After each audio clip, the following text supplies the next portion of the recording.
आज के इस सदस्यता अभियान में मंच पर उपस्थित भारतीय जनता पार्टी के प्रदेश के अध्यक्ष और मेरे वरिष्ठ साथी श्री दिलीप जायसवाल जी, हमारे बिहार सरकार में मुख्यमंत्री सम्राट चौधरी जी, बिहार सरकार में मुख्यमंत्री श्री विजय कुमार सिन्हा जी, हमारे यहाँ के लोकसभा के पटना साहिब के सांसद पूर्व केंद्रीय मंत्री, हमारे वरिष्ठ नेता श्री रविशंकर प्रसाद जी, आप सबके दिलों में बसे हुए और आप सबके विधायक लंबे समय से और आपके सुख दुख के साथी और विधानसभा के अध्यक्ष मेरे वरिष्ठ सहयोगी और मित्र नंद किशोर यादव जी,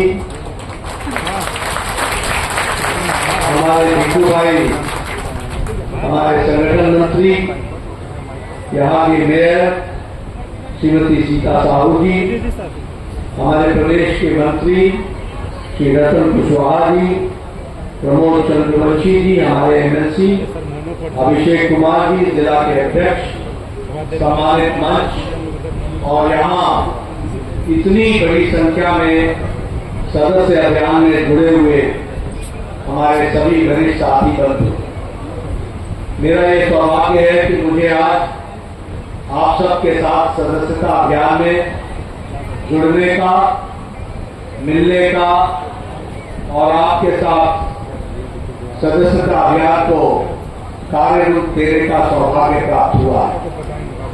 मैं जब पटना साहिब की इस धरती पर आया हूं तो सबसे पहले तो गुरु गोविंद सिंह जी के जन्म स्थान पर जाकर शीश झुकाकर उनके बलिदान को और मुगल आक्रांताओं से लड़ने का जो उन्होंने हम सबको रास्ता प्रशस्त किया, उनको मैं शीश झुकाकर अपनी बात को प्रारंभ करता। हम भूल नहीं सकते गुरु गोविंद सिंह जी को।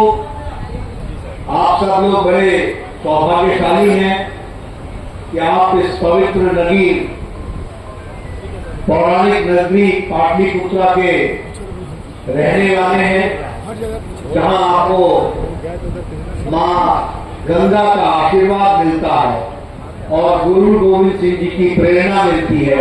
ऐसे पवित्र धरती को भी मैं नमन करता हूं और नमन करके अपनी बात को करता हूं। गुरु गोविंद सिंह जी के बारे में हम सब जानते हैं कि उनका जन्म यहाँ हुआ। मुगल आक्रांताओं के खिलाफ उन्होंने लड़ाई लड़ी। उनके चारों पुत्रों को की शहादत दी गई, लेकिन कभी भी वो मुगल आक्रांताओं के सामने झुके नहीं। ऐसी वीर भूमि को भी मैं नमन करता हूं। आज हम सब लोग सदस्यता अभियान की दृष्टि से यहां जुड़े। 2 सितंबर को प्रधानमंत्री के कदमों द्वारा, प्रधानमंत्री श्री नरेंद्र मोदी जी के द्वारा दिल्ली में हमारी सदस्यता अभियान शुरू हुई।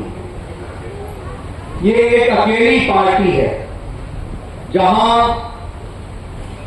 देश का प्रधान सेवक, देश का प्रधानमंत्री और देश के प्रधानमंत्री के साथ साथ चाहे राष्ट्रीय अध्यक्ष हो, चाहे प्रदेश का अध्यक्ष हो, चाहे वो जिले का अध्यक्ष हो, चाहे वो मंडल का अध्यक्ष हो, चाहे वो बूथ का अध्यक्ष हो, सबको अपनी सदस्यता हर 6 साल पर फिर से नवीनीकरण करानी पड़ती है और फिर से उनको जुड़ना पड़ता है।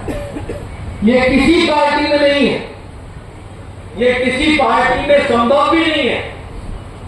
बाकी सारी पार्टियां या तो जाति की पार्टी है, या तो किसी इलाके की पार्टी है, या परिवार की पार्टी है, या कोई विशेष समुदाय की पार्टी है।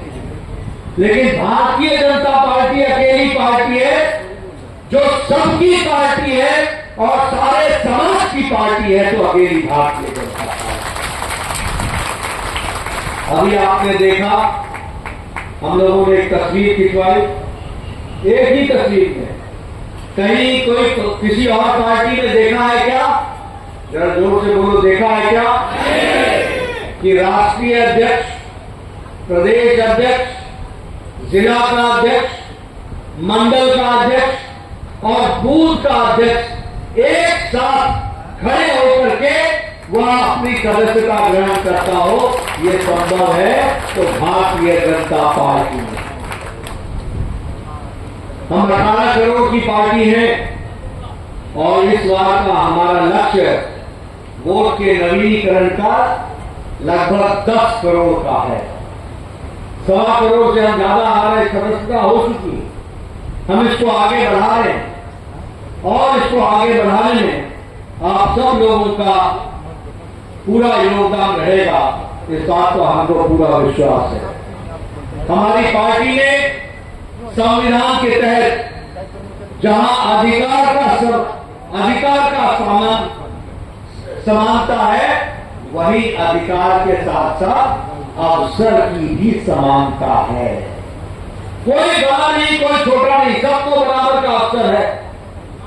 बाकी पार्टियों में एक खास परिवार के होगे तभी तुम अध्यक्ष बन सकते हो, एक खास खानदान के होगे तभी तुम अध्यक्ष बन सकते हो, एक खास जाति के होगे तभी तुम अध्यक्ष बन सकते हो।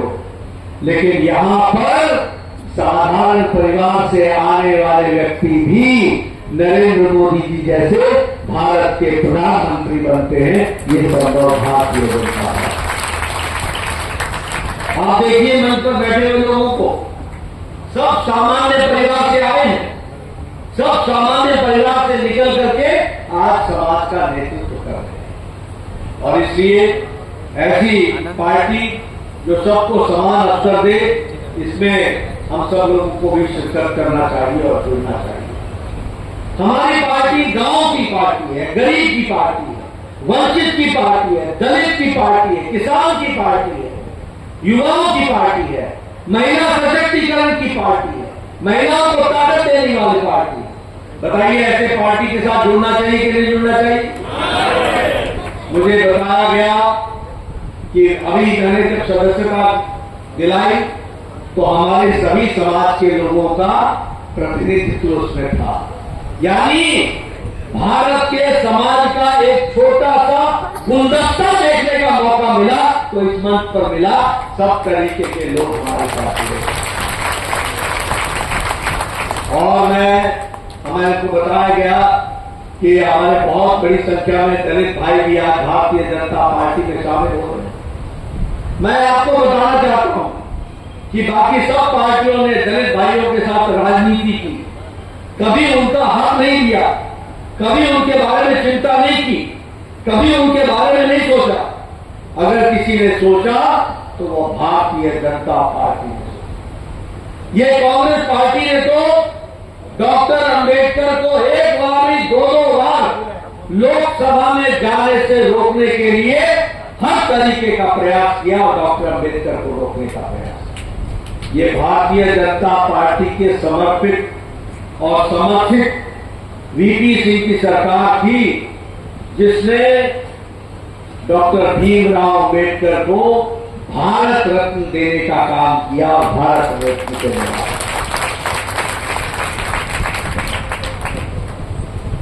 अगर प्रधानमंत्री मोदी जी ने संविधान दिवस मनाने की बात कही 26 नवंबर, वो डॉक्टर भीमराव अंबेडकर को समर्पित करके 26 नवंबर को संविधान दिवस बनाने का प्रयास किया। 2014 के संविधान दिवस नहीं मनाया जाता। क्यों मोदी जी का इंतजार करना पड़ा? इसलिए कि आपके दलितों के प्रति कोई आस्था नहीं थी। आप दलितों की राजनीति करते थे, वोट बैंक की राजनीति करते थे, पर उनकी चिंता नहीं करते थे। उनकी चिंता अगर किसी ने की तो भारत के यशस्वी प्रधानमंत्री नरेंद्र मोदी जी ने की, यह हमको ध्यान रखना। और इसीलिए डॉक्टर अंबेडकर जी के लिए मऊ को जो उनकी जन्मभूमि थी वहां एक बड़ा मेमोरियल बनाया गया। उसी तरीके से लंदन में जाकर के जहां वो पढ़े थे उस भूमि को खरीद करके भारत सरकार ने वहां उसको शिक्षा भूमि बनाई और उसी तरीके से नागपुर को दीक्षा भूमि बनाई और दिल्ली में महापरिनिर्वाण भूमि बनाकर डॉक्टर अंबेडकर को पूरा स्थान देने का काम किया और मुंबई में चैतन्य भूमि बनाकर डॉक्टर अंबेडकर को इज्जत देने का काम किया।